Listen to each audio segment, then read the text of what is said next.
numéro 75. Senator McFedrin, for the balance of your time, 11 and a half minutes. Senator McFedrin. Thank you very much, Your Honor, and I sincerely hope that my timer matches your timer today. There is personal history here.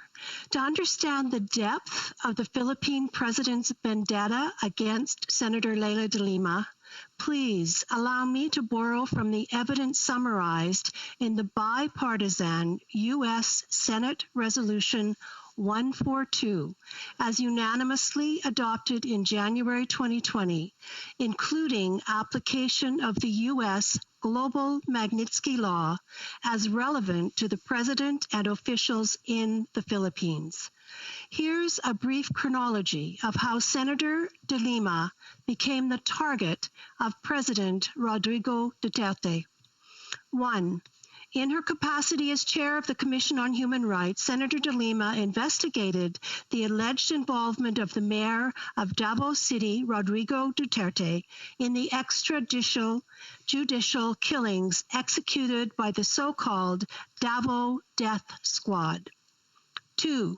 On December 15, 2014, then Secretary of Justice de Lima led a raid on the National Penitentiary, which resulted in the confiscation of drugs, firearms, and contraband, and the extraction of 19 drug lords and high-profile inmates involved in the facility's drug network. 3.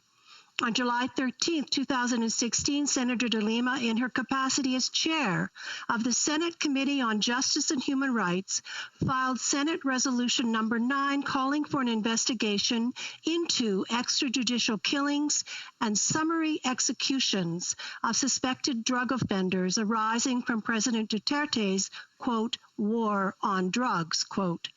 4. On August 22, 2016, Senator de Lima conducted Senate hearings, during which alleged former death squad members detailed extrajudicial killings executed as part of the anti-drug campaign, and one member testified that Duterte participated in extrajudicial killings as mayor of Davao City. And 5, on August 2, 2016 and September 19, 2016, Senator de Lima delivered 2 privileged speeches on the Senate floor calling on President Duterte to end the killings.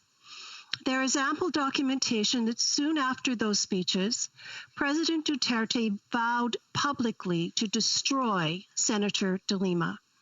Colleagues, the charges initiated by Duterte against Senator de Lima were supported by testimony elicited from inmates whose illegal activities were disrupted by her raid of the prison in 2014. In 2017, the Tom Lantos Human Rights Commission of the United States Congress held a hearing of the human rights consequences of the war on drugs in the Philippines, during which Human Rights Watch testified about the, quote, relentless government campaign against Senator de Lima in evident response to her outspoken criticism of Duterte's war on drugs and her calls for accountability, end of quote.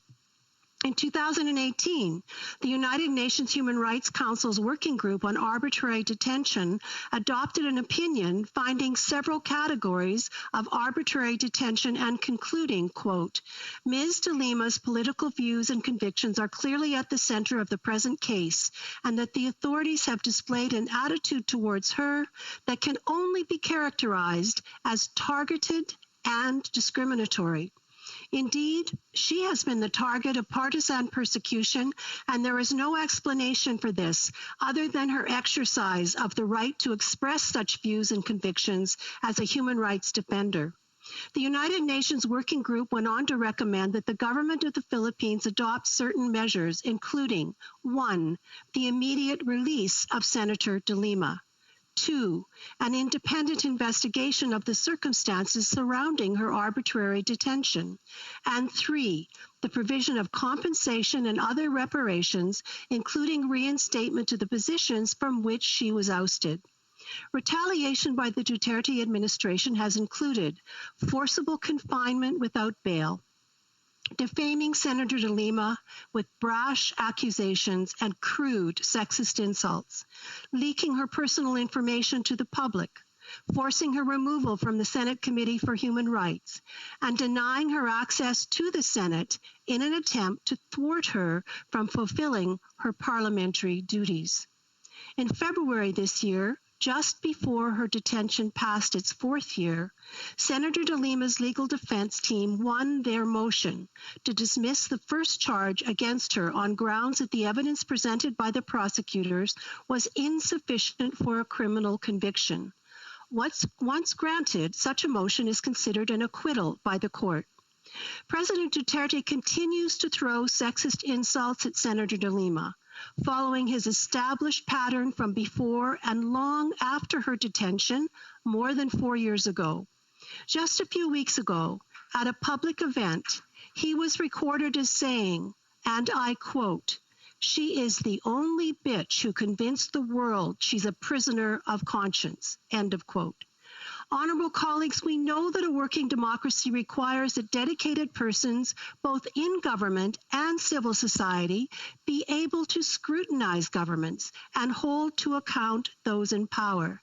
And this includes senators in Canada and senators in the Philippines.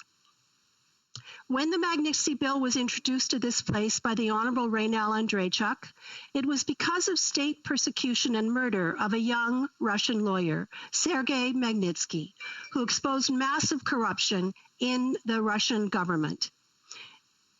As then Senator Andreychuk told us, quote, "I also want to note that this bill does not bind the government.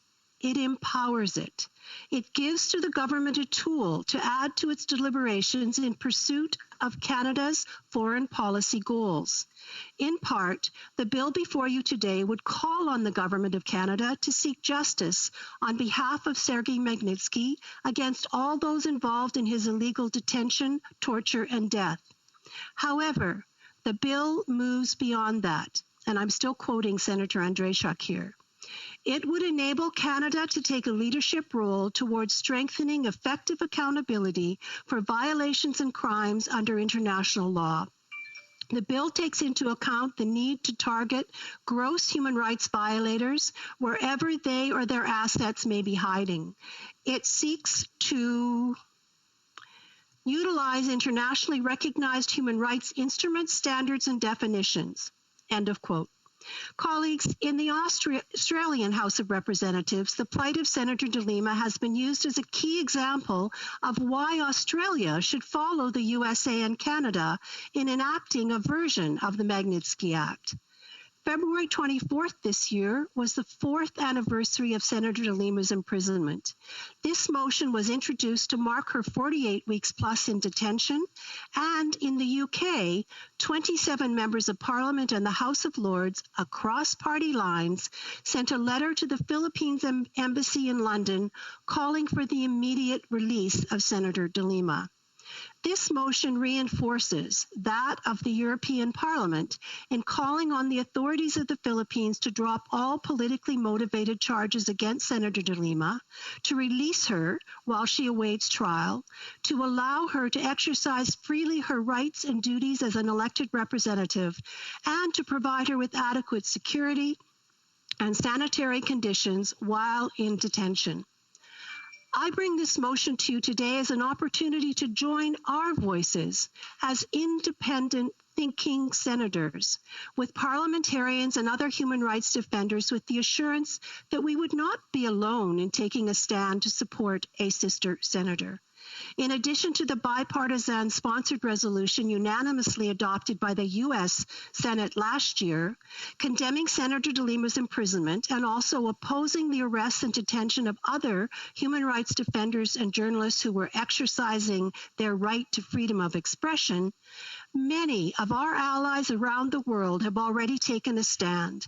The immediate release of Senator de Lima has been called for by non-governmental organizations, human rights groups, parliamentary bodies, and individuals, including the European Parliament, the Australian Parliament, the Asian Parliamentarians for Human Rights, Amnesty International, Human Rights Watch, the Raoul Wallenberg Center for Human Rights, and just a few days ago, the world's oldest and largest association of parliamentarians, the Inter-Parliamentary Union, better known as the IPU, reiterated previous calls for the release of Senator de Lima.